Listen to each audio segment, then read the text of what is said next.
Friends എല്ലാവർക്കും നമസ്കാരം. എല്ലാവരും കാത്തിരിക്കുന്ന നിങ്ങളുടെ ഇന്നത്തെ സച്ചിയുടെ ദേവതയും കഥയിലേക്ക് ഏവർക്കും സ്വാഗതം. എല്ലാവർക്കും നല്ലൊരു ദിവസം ആശംസിച്ചുകൊണ്ട് നമുക്ക് ഇന്നത്തെ കഥയിലേക്ക് പോകാം. അങ്ങനെ നമ്മുടെ ശ്രുതി പൈസ കൊണ്ട് കൊടുത്തപ്പോഴേക്കും എണ്ണി കൊടുക്കുക. ഇപ്പം നോക്ക്, ഇവർ രണ്ടുപേരും ചെലവ് കാശ് തന്നു. നിങ്ങളുടെ കാശ് എവിടെ എന്നും ചോദിച്ച ചന്ദ്രമതി, ഞാൻ എങ്ങനെ വീട്ടു സാധനങ്ങൾ വാങ്ങിക്കും? നമ്മുടെ രവീന്ദ്രൻ പറഞ്ഞു, ഇത്രയും കാലം വീട്ടു ചിലവ് നോക്കിയത് ആരാ? ഒരാഴ്ചത്തേന് ഇപ്പം എന്ത് ചെയ്യാനാ? അയ്യോ, ഭക്ഷണം കഴിക്കണമെങ്കിൽ ഒരാഴ്ച എന്ന് പറഞ്ഞിട്ട് വല്ല കാര്യമുണ്ടോ? ആ ഒരാഴ്ച ഒരു പട്ടിണി കിടക്കുമൊന്നും ഇല്ലല്ലോ. അല്ലെങ്കിൽ തന്നെ ഈ വീട്ടിൽ ഏറ്റവും കൂടുതൽ ഭക്ഷണം കഴിക്കുന്നത് രേവതിയാണ്. സച്ചിക്ക് ഇത് കേട്ടത് ദേഷ്യം വന്നു കേട്ടോ. രേവതിക്ക് സങ്കടവും. അവൾക്ക് വേണ്ടി മാത്രമായിട്ട് ഒരു മാസം ഒരു ചാക്കരി മേടിക്കണം. ശ്രുതിയും കൂടി ഇരുന്ന് ചിരിക്കുക കേട്ടോ, അടക്കി പിടിച്ച്. അപ്പോൾ നീ എന്തൊക്കെയാണ് ഈ പറയുന്നത് എന്ന് രവീന്ദ്രൻ ചോദിച്ചപ്പോൾ, കഴിച്ചോട്ടെ, കഴിക്കണ്ടെന്ന് ഞാൻ പറഞ്ഞില്ലല്ലോ, ഒന്നും വെറുതെ കിട്ടില്ലല്ലോ, പൈസ വേണ്ടേ? അയ്യോ, ഇവർ എന്താ പച്ചവെള്ളം കുടിച്ചാണോ കഴിയണത്? നിങ്ങളെയൊന്നും കണ്ട അതൊന്നും പറയില്ലല്ലോ. ഇവർ രണ്ടുപേരും ഗുണ്ടുമണികളെ പോലെയാണല്ലോ ഇരിക്കുന്നത്, ഇവർ ഭക്ഷണം കട്ട് കഴിക്കുമൊന്നും അല്ലല്ലോ എന്നും പറഞ്ഞിട്ട് നമ്മുടെ സച്ചി ശ്രുതിയെയും കുറ്റപ്പെടുത്തിക്കൊണ്ട് സംസാരിക്കുക. ദേ സച്ചി, ഞങ്ങളെ കളിയാക്കാൻ നിൽക്കണ്ട കേട്ടല്ലോ. ശ്രുതി, അവൻ നമ്മളെ ഇൻസൾട്ട് ചെയ്യുന്നത് കണ്ടില്ലേ? അപ്പം ശ്രുതി, നിൻ്റെ സംസാരം ശ്രുതി ഇങ്ങനെ പറഞ്ഞു സച്ചിയോട്, സച്ചി നിൻ്റെ സംസാരം ഓവറാവുന്നുണ്ട് കേട്ടോ, നീ പാടാ അവിടുന്ന്. അയ്യാ, ഓവറാകുന്നുണ്ട് പോലും. അവൻ എന്തും പറയാം, ഇവർക്ക് എന്തും പറയാം, രേവതിയെക്കുറിച്ച് എന്തും പറയാം, പക്ഷെ എനിക്ക് ഇവരെക്കുറിച്ച് ഒന്നും പറഞ്ഞുകൂടെ? രവീന്ദ്രൻ പറഞ്ഞു, ചന്ദ്രേ, ഇവിടുത്തെ പ്രശ്നങ്ങളൊക്കെ തുടങ്ങി വെക്കുന്നത് നീ ഒന്ന് വായടച്ച സമാധാനം ഉണ്ടാകും. എന്നിട്ട് സച്ചിയോട് രവീന്ദ്രൻ പറഞ്ഞു, മോനെ, കുറേ നാളായില്ലേ നീ കഷ്ടപ്പെടുന്നു, ഒരാഴ്ച നീ റെസ്റ്റ് എടുക്കുക. അങ്ങനെ രവീന്ദ്രൻ അകത്തേക്ക് കയറി പോവാണ്. സച്ചിയും രേവതിയും പുറകെ പോയിട്ടോ. എന്തായാലും നമ്മുടെ ചന്ദ്രമതിയും ശ്രുതിയും കൂടി ഇങ്ങനെ ഇരിക്കുക. അവളെ സപ്പോർട്ട് ചെയ്ത് സംസാരിച്ചത് കേട്ടോ. രണ്ടുപേരും സ്നേഹത്തിലാണ്. ഇനി എത്ര കാലം ഉണ്ടാവുമെന്ന് കണ്ടറിയാം. അത് തന്നെ എന്നും പറഞ്ഞ് ശ്രുതിയും നമുക്ക് ഭക്ഷണം കഴിക്കാം, ബാ. ശരിയാ, ഭക്ഷണം എന്നും പറഞ്ഞ് ശ്രുതി പുറകെ ഓടിപ്പോയി കേട്ടോ. സച്ചി പോയി കട്ടിലിങ്ങനെ ഇരിക്കുക. രേവതി ചെന്ന് കഥ കടച്ചതിന് ശേഷം സച്ചിക്ക് അരികിലേക്ക് വരികയാണ് കേട്ടോ. ഒരുപാട് സന്തോഷമായി രേവതിക്ക്. ആ സന്തോഷം മൊത്തം മുഖത്തുണ്ട്. ആ സന്തോഷത്തോടു കൂടി തന്നെ പറഞ്ഞു, താങ്ക്സ്. എന്തിന്? അമ്മ എന്നെയും വീട്ടുകാരെയും കുറ്റപ്പെടുത്തുകയും പരിഹസിക്കുകയും ചെയ്തപ്പോഴേക്കും എൻ്റെ ഭാഗത്ത് നിന്നല്ലോ. അതിന് നിന്നോട് ദയ തോന്നിയത് കൊണ്ടോ നിന്നോടുള്ള ഇഷ്ടം കൊണ്ടോ ഒന്നും അല്ല ഞാൻ അങ്ങനെ സംസാരിച്ചത്. അല്ല, നീ എന്തിനാ കാറിൻ്റെ കാര്യം പറയാൻ നോക്കിയത്? അതറിയാതെ പറഞ്ഞു പോയതാ. അയ്യോ, പിന്നെ ചെയ്യേണ്ടതൊക്കെ ചെയ്തിട്ട് അറിയാതെ. നീ എല്ലാം ചെയ്തിട്ടും ഇത് തന്നെയാണ് പറയുന്നത്. എല്ലാ പ്രശ്നങ്ങൾക്കും കാരണമേ നീയാ.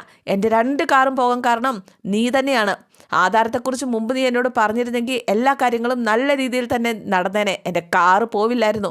ഇപ്പം എനിക്ക് ജോലിയില്ല. ഞാൻ ഇതിനു മുമ്പ് ഇങ്ങനെ ഒരു പ്രശ്നത്തിൽ പെട്ടിട്ടേ ഇല്ല. ആദ്യമായിട്ടേ ഇങ്ങനെ. അമ്മ പറഞ്ഞത് കേട്ടോ? ചെലവിന് ഇന്നേ വരെ എന്നോട് ഇങ്ങോട്ട് ചോദിക്കേണ്ട കാര്യം വന്നിട്ടില്ല. ഞാൻ അങ്ങോട്ട് കൊടുക്കുമായിരുന്നു. ഇപ്പം എൻ്റെ കൈ കാശില്ല. ഞാൻ എന്ത് ചെയ്യും? ഇപ്പോൾ കാറ് പോയി ജോലിയില്ലെന്ന് അമ്മയോട് പറഞ്ഞാൽ മനസ്സിലാവൂല്ലേ എന്ന് രേവതി ചോദിച്ചപ്പോൾ, പിന്നെ മനസ്സിലാവും. ജോലി ഇല്ലയെന്ന് പറഞ്ഞു കഴിഞ്ഞാൽ പിന്നെ ഇവിടെ നിൽക്കാൻ പറ്റില്ല. പരിഹസിക്കും, കാശ് ചോദിച്ചുകൊണ്ടേയിരിക്കും. കാറ് പോയി ജോലിയില്ലാന്നൊന്നും അവരുടെ മുന്നിൽ പറഞ്ഞേക്കരുത്. എവിടെന്നെങ്കിലും ഒരു ജോലി അന്വേഷിച്ച് കണ്ടുപിടിക്കണം.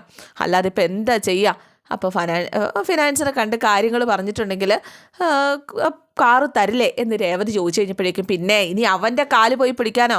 എന്നെ കിട്ടത്തില്ല. അവൻ മാത്രമല്ല കാർ ഇവിടെ വാടകയ്ക്ക് കൊടുക്കുന്നത്. കുറേ നാളായിട്ട് ഞാൻ ഈ ഡ്രൈവർ ജോലിയൊക്കെ ചെയ്യുന്നു. എന്തായാലും ഞാൻ ഒരു ജോലി കണ്ടെത്തിക്കോളാം. അല്ല, പിന്നെ നീ എൻ്റെ കാര്യം കൂടുതലൊന്നും അന്വേഷിക്കേണ്ട കാര്യമൊന്നുമല്ല. എനിക്ക് ഈ ജോലി തേടി നടക്കേണ്ട ഒരവസ്ഥ ഉണ്ടാക്കിയത് നീ മാത്രം. പിന്നെ നീ വിചാരിച്ച് കാണും ഞാൻ പടക്കം പൊട്ടിച്ചപ്പം, നിൻ്റെ വീട്ടിൽ വന്ന് പടക്കം പൊട്ടിച്ചപ്പം എൻ്റെ ദേഷ്യമൊക്കെ മാറിയെന്ന്. എൻ്റെ അച്ഛൻ പറഞ്ഞതുകൊണ്ട് മാത്രമാണ് ദീപാവലി ആഘോഷത്തിൽ പങ്കെടുക്കാനായിട്ട് നിൻ്റെ വീട്ടിലേക്ക് വന്നത്. നിൻ്റെ മുന്നിൽ പഴയതുപോലെ ആകാൻ ഈ സച്ചിക്കാവില്ല. ഈ സച്ചിയുടെ മനസ്സിൽ നിന്നോ അതൊന്നും പോവില്ല.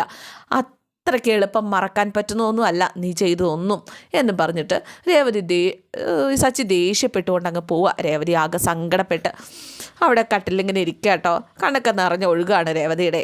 സച്ചി അങ്ങനെ ജോലി ഇങ്ങനെ തേടി നടക്കുകയാണ്. പലയിടത്തും അന്വേഷിക്കുന്നുണ്ട്, പലരോടും. ഇവിടെ എങ്ങും നമുക്ക് പോലും ജോലിയില്ലെന്നാണ് പലയിടത്തുനിന്നും കിട്ടുന്ന അവന് കിട്ടുന്ന മറുപടി. ജോലിയൊന്നുമില്ല. പലരോടും കെഞ്ചിക്കേണ്ട് ചോദിക്കുന്ന പോലെ ചോദിക്കുന്നുണ്ട്. അങ്ങനെ ഒരു ട്രാവൽ ഏജൻസിയിൽ നിന്നും ഇവനൊരു ജോലി കിട്ടുന്നില്ല കേട്ടോ. പല കാര്യങ്ങൾ പറഞ്ഞ് ഓരോരുത്തർ ഒഴിവാക്കുകയാണ്. അങ്ങനെ സച്ചി മറ്റൊരു ചേട്ടൻ്റെ അരികിലേക്ക് ചെന്നു. അറിയുന്ന ഒരു ചേട്ടനാണ്. ചേട്ടൻ നമസ്കാരം എന്നൊക്കെ പറഞ്ഞു. സച്ചിയോ, ഇരിക്കുക.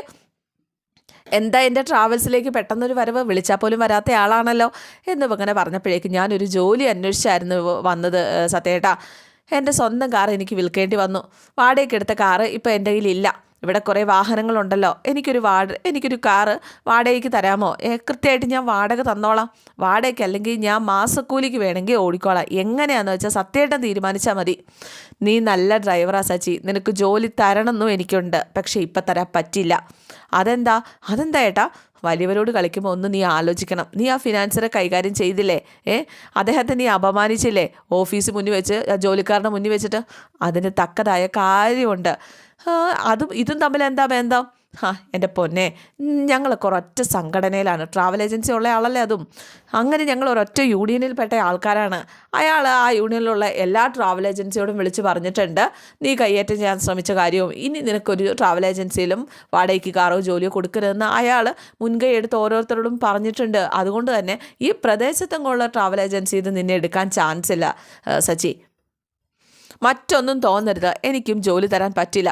സച്ചിക്ക് കുറച്ച് ദേഷ്യം വന്നു. ചാടി എഴുന്നേറ്റിട്ടോ, എന്ത് മര്യാദയാണ് സാർ? ഞാൻ അദ്ദേഹവും തമ്മിലുള്ള പ്രശ്നത്തിന് പേരിൽ നിങ്ങളുടെ സംഘടന എനിക്ക് എന്തിനെതിരാകുന്നു?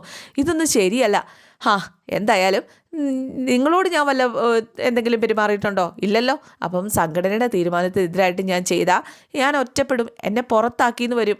മാത്രമല്ല എൻ്റെ 6ഓളം കാറുകൾക്ക് ലോൺ നൽകിയത് ആ ഫിനാൻസറാണ്. അദ്ദേഹത്തെ പിണക്കി കഴിഞ്ഞാൽ എനിക്കും പ്രശ്നമാണ്. അപ്പോൾ അദ്ദേഹത്തെ പേടിച്ചല്ലേ ജോലി തരാത്തത്? കഷ്ടം തന്നെ, ഭീരുക്കൾ. സച്ചി, നീ അതും പറയാതെ പോകാൻ നോക്ക്. നിങ്ങളുടെ ജോലി എനിക്ക് വേണ്ട. എനിക്ക് ഡ്രൈവർ പണി മാത്രമല്ലല്ലോ അറിയാവുന്നത് എന്നും പറഞ്ഞ് സച്ചി അവിടെ നിന്ന് പോവാം. അങ്ങനെ സച്ചി ഒറ്റയ്ക്ക് ഒരു സ്ഥലത്ത് ഇങ്ങനെ രാത്രിയിൽ ഇങ്ങനെ ഇരിക്കുകയാണ്. അപ്പോൾ കൂട്ടുകാരൻ വന്നു കേട്ടോ. നീ എന്താടാ ഫോൺ എടുക്കാത്തത്? ഞാൻ എത്ര തവണ വിളിച്ചു. ഞാൻ ഒരു ജോലി തേടി നടക്കായിരുന്നു. നിനക്കെന്നിട്ട് ജോലി കിട്ടിയോ? കിട്ടി. എല്ലായിടത്തുനിന്നും ജോലി ഇല്ല എന്ന മറുപടി മാത്രം കിട്ടി. ആരും എനിക്ക് ജോലി തരുന്നില്ലടാ. ഓരോരോ കാരണങ്ങൾ പറഞ്ഞ് എല്ലാവരും എന്നെ ഒഴിവാക്കുകയാണ്. ആരും ചെറിയ ശമ്പളത്തിന് പോലും എന്നെ എടുക്കുന്നില്ല. നീ അവിടെ ഒരു ട്രാവൽസ് ഉണ്ട് എന്നും പറഞ്ഞിട്ട് അവിടെ ഡ്രൈവർമാരെ ആവശ്യമുണ്ട്, നീ ഒന്ന് ചെന്ന് ചോദിച്ചു നോക്കിക്കേ. അവർക്ക് ഡ്രൈവർമാരെ വേണം, പക്ഷെ എന്നെ വേണ്ടെന്ന് അവർ പറയുന്നത്. എന്താടാ പ്രശ്നം? ഫിനാൻഷ്യർ തന്ന പണി. എനിക്ക് മനസ്സിലായിരുന്നു. അദ്ദേഹത്തോട് നീ അങ്ങനെ പെരുമാറാൻ പാടില്ലായിരുന്നു. പിന്നെ ഞാൻ എങ്ങനെ പെരുമാറണം? അവനെ തല്ലണമായിരുന്നു. അല്ല, ഇപ്പം എന്താ, നിനക്ക് ജോലി കിട്ടുന്നുണ്ടോ? എന്തായാലും ഈ നാട് ആരുടെയും കുടുംബസ്വത്തല്ലല്ലോ, വേറെ എന്തെങ്കിലും ജോലി കിട്ടുമല്ലോ. എന്തൊരു കഷ്ടപ്പാടാണെന്നറിയാവോ? കയ്യിലാണെങ്കിലും ഒന്നുമില്ല, എന്നാലും ഞാൻ തോറ്റു കൊടുക്കില്ല. എനിക്കറിയാം എന്തെങ്കിലും ജോലി എനിക്ക് കിട്ടും. പട്ടിണി കിടക്കാനായിട്ട് ഞാൻ തയ്യാറല്ല. എൻ്റെ കുടുംബത്തെ ഞാൻ പട്ടിണി കിടത്തില്ല എന്നും പറഞ്ഞിട്ട് നമ്മുടെ സച്ചി അവിടെ നിന്നും അങ്ങ് പോവാം. കൂട്ടുകാരനും എന്ത് ചെയ്യുന്ന അറിയാതെ ഇങ്ങനെ നിൽക്കുകയാണ്. പിറ്റേ ദിവസം ചന്ദ്രമതിയുടെ ഫോൺ ഇങ്ങനെ ബെല്ലടിക്കുകയാണ്. തുരുതുരൂന്ന് ബെല്ലടിക്കുന്നു കേട്ടോ. രേവതി കേൾക്കുന്നുണ്ട്. രേവതി മൈൻഡ് ചെയ്യാൻ പോയില്ല. നിനക്ക് ഈ ഫോൺ ഇവിടെ ഇരുന്ന് ബെല്ലടിക്കുന്നത് കേൾക്കത്തില്ലേടി, നിനക്കിതൊന്നും കൊണ്ട് തന്നുകൂടേടി എന്നും ചോദിച്ചുകൊണ്ട് നമ്മുടെ ചന്ദ്രമതി. അമ്മയുടെ ഫോണെ തൊടല്ലെന്ന് അമ്മ പറഞ്ഞിട്ടില്ലേ? അയ്യോ, ഞാൻ പറയുന്നതൊക്കെ അതേപടി അനുസരിക്കുന്ന ഒരു മരുമോള് എന്നെ കൊണ്ടൊന്നും പറയിപ്പിക്കരുത്. ചെന്ന് ജോലി ചെയ്യുക. ഹലോ, പറ. ആളുണ്ട്, ഞങ്ങളിവിടെ ഉണ്ട്.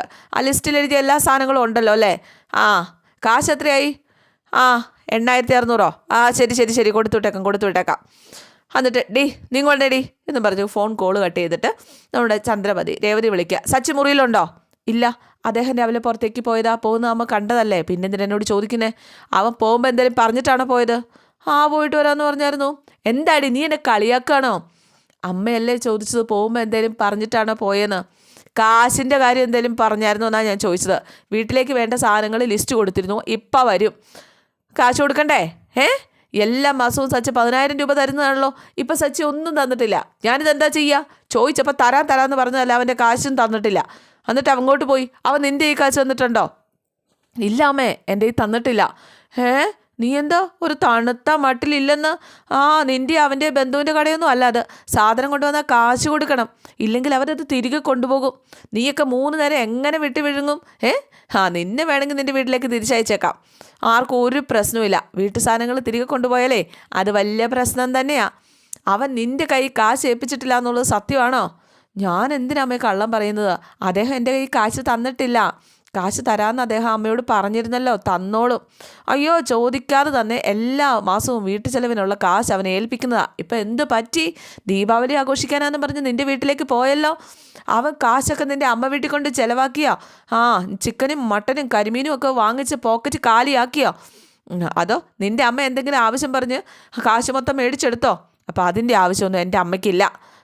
എൻ്റെ അമ്മ ദീപാവലി ആഘോഷിക്കാൻ മറ്റാരുടെയും കാശ് ചിലവാക്കിയിട്ടുമില്ല, അതിൻ്റെ ആവശ്യമില്ല. എൻ്റെ അമ്മ നന്നായിട്ട് അധ്വാനിക്കുന്നുണ്ട്, സമ്പാദ്യങ്ങളൊന്നും ഇല്ലെങ്കിലും ജീവിച്ചു പോകാനുള്ള കാശ് ഉണ്ടാക്കുന്നുണ്ട്. എന്നിട്ട് എന്താ അവൻ വീട്ടു ചിലവിനുള്ള കാശ് എനിക്ക് തരാതിരുന്നത്? ദേ സാധനങ്ങളുമായിട്ട് വണ്ടി ഇപ്പോൾ എത്തും, അവരോട് ഞാൻ എന്ത് പറയും? അപ്പോൾ ശ്രുതി വന്നിട്ട്, ആൻറ്റി ഞാൻ കുറച്ച് നട്ട്സും കാര്യങ്ങളൊക്കെ വേണമെന്ന് എഴുതി കൊടുത്തായിരുന്നു, കൊണ്ടുവരുമല്ലോ അല്ലേ? എല്ലാം പറഞ്ഞായിരുന്നു, ഇപ്പം കൊണ്ടുവരും. അതാണ് ഞാൻ പറഞ്ഞുകൊണ്ട് നിൽക്കുന്നത്. സച്ച് കാശ് തന്നിട്ടില്ല, ഇവള് കൈമലർത്ത തിന്നാൻ കാണിക്കുന്ന ഉത്സാഹം കാശ് തരാനും കാണിക്കണ്ടേ? നീ ഇവളെ കണ്ടുപിടിക്കുക. വീട്ടു ചെലവനെന്ന് പറഞ്ഞ് ഇവള് നേരത്തെ എൻ്റെ കയ്യിൽ കാശ് ഏൽപ്പിച്ചിരുന്നു, പൂക്കുറ്റി തിന്നാനല്ലാതെ. നിന്നെക്കൊണ്ട് എന്ത് പറ്റും? അപ്പം എൻ്റെ വക ഇതുകൂടി വെച്ചോ മോളെ. നീ എന്തിനാ ഇതൂടെ? നീ കാശ് തന്നല്ലേ എന്ന് ശ്രുതിയോട് ചോദിക്കുകയാണ്. ഞാൻ എനിക്ക് വേണ്ടിയിട്ട് കുറച്ച് സാധനങ്ങളുടെ ലിസ്റ്റ് തന്നിരുന്നല്ലോ, ഇതുകൂടി ഇരിക്കട്ടെ. മുമ്പ് അങ്ങനെ സാധനങ്ങൾ വാങ്ങേണ്ടി പേരിൽ സച്ചി പറഞ്ഞതൊന്നും ഞാൻ മറന്നിട്ടില്ല. ഇതാ എൻ്റെ പൊന്നു മോളെ, നീയാണ് കറക്റ്റ്. ജോലിക്ക് പോകുന്നു, വീട്ടിൽ കാശ് തരുന്നു, നിൻ്റെ കാര്യങ്ങൾ മാത്രമല്ല ഞങ്ങളുടെ കാര്യങ്ങൾ കൂടി എൻ്റെ മോള് നോക്കുന്നുണ്ട്. ഒരു ഉപകാരമില്ലാത്ത നിന്നെയൊക്കെ വേഷം കെട്ടിച്ച് വഴിയിൽ നോക്കൂത്തിയായിട്ട് നിർത്തുന്നത് നല്ലത്. അല്ല, ഈ മാസം സച്ചി കാശ് തരുമോ അതോ രണ്ടുപേരും കൂടെ ഓസി തിന്ന് കഴിയാനാണോ തീരുമാനിച്ചിരിക്കുന്നത് എന്നും ചോദിച്ചു രേവതിയാണെങ്കിൽ ആകെ സങ്കടപ്പെട്ട് ഇങ്ങനെ നിൽക്കുക കേട്ടോ. അതെ ആൻറ്റി, അവരോട് ചോദിച്ചിട്ട് കിട്ടിയില്ലെങ്കിൽ ഒരു കാര്യം ചെയ്യും, അവരോട് പറയാൻ പറ, അവരുടെ ഈ കാശില്ലെങ്കിൽ ഞാൻ ശ്രുതിയോട് ചോദിച്ചിട്ട് തരാം. അയ്യോ വേണ്ട മോനെ, അവൻ തന്നു, നീയും മോളും തന്നില്ലേ, തരാത്തവരങ്ങോട്ട് തരട്ടെ, ഇവരുടെ ചിലവേ ഇവർ തന്നെയാണ് വഹിക്കേണ്ടത്. ഞാനാണ് വീട് മൊത്തം നോക്കുന്നത് എന്ന അഹങ്കാരമായിരുന്നല്ലോ സച്ചിക്ക്. എല്ലാത്തിനും കണക്ക്, ഒരു കൂട്ടലുമില്ല, ഒരു കിഴിക്കലുമില്ല. കണക്കും ഫിസിക്സൊക്കെ എവിടെ പോയി? വീട്ടു ചിലവിനുള്ള കാശ് നീ എപ്പം തരും? അത് പറ. രണ്ടിനെയും മുന്നിൽ പ്ലേറ്റ് എടുത്ത് വെക്കുമ്പോൾ ഭക്ഷണം ആകാശത്ത് നിന്ന് പൊട്ടി വീഴുമൊന്നും ഇല്ലല്ലോ. അങ്ങനെ നിന്നപ്പോഴാണ് നമ്മുടെ രേവതിയുടെ കയ്യിൽ ആ വള രേവതി കിടക്കുന്നത് ശ്രദ്ധിച്ചത്. രേവതി ആലോചിക്കുകയാണ്, വീട്ടു ചെലവിനുള്ള കാശ് തന്നില്ലെങ്കിലേ പട്ടിണി കിടക്കേണ്ടി വരും രണ്ടുപേരും. ഞാൻ പറഞ്ഞില്ല എന്ന് വേണ്ട എന്നും പറഞ്ഞ് ചന്ദ്രമതി അലച്ചോണ്ടിരിക്കുക. അമ്മയ്ക്ക് എന്താ വേണ്ടത്? കാശല്ലേ, അത് ഞാൻ തരാം, കുറച്ച് സമയം എനിക്ക് താ. നീ എവിടെ നിന്നെടുത്ത് തരും? ഞാൻ സച്ചേനെ കണ്ട് കാശ് മേടിച്ചിട്ട് വരാം എന്ന് രേവതി പറഞ്ഞ് രേവതി പേഴ്സും എടുത്തിട്ട് പോകാനായിട്ട് തുടങ്ങാം. അതെ, കാശുമായിട്ടല്ല വരുന്നെങ്കിൽ രണ്ടുപേർക്കും ഇവിടുന്ന് ഭക്ഷണം കിട്ടില്ല, അത് നീ മനസ്സിൽ വെച്ചോണം കേട്ടല്ലോ. എന്തായാലും രേവതി ഒന്നും മറുപടി പറഞ്ഞില്ല. രേവതി ഇറങ്ങി പോവാണ്. ചന്ദ്രമതിക്ക് എന്തൊരു സന്തോഷം. അയ്യോ അവൾ പോക്ക് കണ്ടില്ലേ എന്നും പറഞ്ഞ് ചന്ദ്രമതി ഇങ്ങനെ രേവതി ആകെ സങ്കടപ്പെട്ട് വള പണയം വയ്ക്കാനുള്ള ഒരു കട തേടി പോവാണ്. പക്ഷേ അവിടെ ചെന്നപ്പോൾ ആ കട അടച്ചിട്ടിരിക്കുകയായിരുന്നു കേട്ടോ. ആകെ സങ്കടപ്പെട്ടുകൊണ്ട് ഈശ്വര ഇനിയിപ്പോൾ എന്ത് ചെയ്യും എന്നോർത്തുകൊണ്ട് ഇങ്ങനെ നിൽക്കുകയാണ്. എന്തായാലും ഇന്നത്തെ എപ്പിസോഡ് ഇവിടെ അവസാനിക്കുകയാണ്. എല്ലാവർക്കും ഇഷ്ടമായി എന്ന് വിചാരിക്കുന്നു. ഇഷ്ടപ്പെട്ടിട്ടുണ്ടെങ്കിൽ ലൈക്ക് ചെയ്യാനും കമൻറ്റ് ചെയ്യാനും ഒന്നും മറക്കണ്ട കേട്ടോ. അതുപോലെ തന്നെ നിങ്ങൾക്ക് ഇഷ്ടപ്പെട്ട കഥകൾ എൻ്റെ മറ്റ് ചാനലിലൊക്കെ ഇടുന്നുണ്ട്. പുതിയ ചാനലിലെ ആ ഒരു ചാനലിൽ നിന്ന് ഞാനൊരു കമൻറ്റ് ഇട്ടേക്കാട്ടോ. അപ്പോൾ ആ ചാനലിൽ കയറിയിട്ട് നിങ്ങൾക്ക് ഗീരുവിൻ്റെയും ഗോവിന്ദിൻ്റെയും അഭയുടെയും ജാനകിയുടെയും കഥയൊക്കെ കാണാവുന്നതാണ്. അപ്പോൾ എല്ലാവർക്കും ഇഷ്ടമായി എന്ന് വിചാരിക്കുന്നു. സിയോക്കി, താങ്ക് യു.